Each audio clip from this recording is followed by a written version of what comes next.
ಹಗರಣದ ತನಿಖಾ ವರದಿ ಸ್ವೀಕಾರ ವಿಚಾರಕ್ಕೆ ಸಂಬಂಧಪಟ್ಟಂತೆ ಮೈಸೂರಿನಲ್ಲಿ ಮುಖ್ಯಮಂತ್ರಿ ಸಿದ್ದರಾಮಯ್ಯ ಪ್ರತಿಕ್ರಿಯೆ ಕೊಟ್ಟಿದ್ದು, ಬುಧವಾರ ಕ್ಯಾಬಿನೆಟ್ ಮುಂದೆ ವರದಿ ಮಂಡಿಸುತ್ತೇನೆ. ಅಲ್ಲಿ ಚರ್ಚೆ ಮಾಡಿ ಮುಂದಿನ ತೀರ್ಮಾನ ಹೇಳುತ್ತೇನೆ.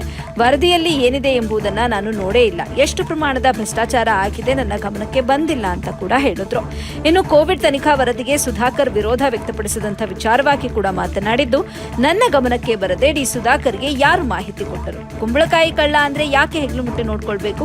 ಅವನಿಗೆ ಇದು ಸುಳ್ಳು ವರದಿ ಅಂತ ಹೇಗೆ ಗೊತ್ತಾಗುತ್ತೆ? ಸುಧಾಕರ್ ತಪ್ಪು ಮಾಡಿರೋದು ಅವನಿಗೆ ಮಾನಸಿಕವಾಗಿ ಗೊತ್ತಿದೆ.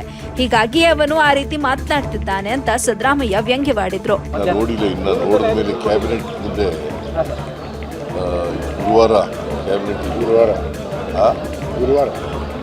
ಅವತ್ತು ಕ್ಯಾಬಿನೆಟ್ ಮುಂದೆ ಇಡ್ತೀವಿ.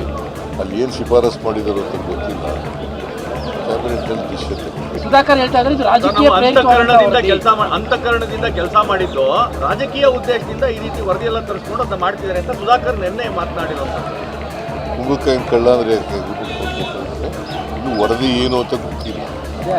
ಅವ್ರಿಗೆ ಗೊತ್ತಾಯ್ತಾ ವರದಿ ಅಲ್ಲಪ್ಪ, ನನಗೆ ಗೊತ್ತಿಲ್ಲ, ಅವ್ರಿಗೆ ಗೊತ್ತಾಯ್ತಾ?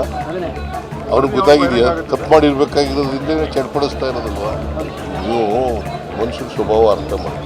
ಕೋರ್ಟ್ನಲ್ಲಿ ಏನಿದೆ ಅಂತ ಯಾರಿಗೂ ಗೊತ್ತು. ಸುಳ್ಳು ವರದಿ ತರಿಸ್ಕೊಂಡಿದ್ದಾರೆ ಅಂತ ಹೆಂಗೆ ಗೊತ್ತಾಯ್ತು ಇವನಿಗೆ? ಹೆಂಗೆ ಗೊತ್ತಾಯ್ತು ರೀ? ಹೆಂಗೆ ಗೊತ್ತ? ಈಗ ಅದ್ರ ಮೇಲೆ ಕಾಮೆಂಟ್ ಮಾಡಬೇಕಾದ್ರೆ ಬಹಿರಂಗ ಆಗದೇನೆ ಹೆಂಗೆ ಮಾಡ್ತಾರೆ? ಸುಧಾಕರ ತಪ್ಪು ಮಾಡಿದ್ದಾನೆ ಅಂತ ಗೊತ್ತಾಗಿದೆ, ಅವನಿಗೆ ಮಾನಸಿಕವಾಗಿ ಮನಸ್ಥಿತಿ ಏನೋ ಒಂದು ತಪ್ಪು ಮಾಡಿರೋದು ಗೊತ್ತಾಗ್ಬಿಟ್ಟಿದ್ದಲ್ಲ, ಅದಕ್ಕೆ ಹಂಗೆ ಪಾಪ ಇನ್ನು ರಿಪೋರ್ಟ್ ನೋಡದೆ ಹೋದ್ರು ಕೂಡ ಹೇಳ್ತಾ ಇದ್ದಾರೆ. ಶಿಫಾರಸೆ ನೋಡಿಲ್ಲ. ಯಾರು ನಿಮ್ಗೆ ಹೇಳಿದ್ದು? ಯಾರು ಹೇಳಿದ್ರಿ? ಯಾರು ನಿಮ್ಗೆ ಮಾಹಿತಿ ಹೆಂಗ್ ಗೊತ್ತಾಯ್ತು?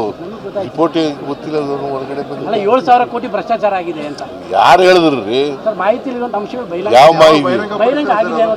ಎಲ್ಲಿದೆ ಮಾಹಿತಿ? ನನಗೆ ಗೊತ್ತಿಲ್ಲ. ನಾನು ಗೊತ್ತಿಲ್ಲ ಹೆಂಗೆ ಹೇಳಿ? ಹೇಳಪ್ಪ, ನಿನಗೆ ಗೊತ್ತಿದ್ರೆ ಹೇಳು. ನಿಮ್ಗೊಂದು ರಿಪೋರ್ಟ್ ಕೊಟ್ಟಿದ್ದಾರಾ? ಇದೇ ಮಾಡಿರೋದು ಬೇರೆ. ಈ ರಿಪೋರ್ಟ್ ಏನು ಮಾಡಿದ್ದಾರೆ? ಕಮಿಷನ್ ಅಧ್ಯಕ್ಷರು ಏನು ಚೇರ್ ರಿಪೋರ್ಟ್ ಕೊಟ್ಟಿದ್ದಾರೆ ಗೊತ್ತಿಲ್ಲ. ಎಷ್ಟು ಸಾರಿ ಹೇಳೋದ್ರಿ ನಿಮ್ಗೆ? ಕ್ಯಾಬಿನೆಟ್ ಮುಂದೆ ಇಡ್ತೀವಿ, ಕ್ಯಾಬಿನೆಟ್ನಲ್ಲಿ ಏನು ತೀರ್ಮಾನ ಆಗುತ್ತೆ ಅದ್ರ ಮೇಲೆ ಕ್ರಮ ತಗೋತೀವಿ.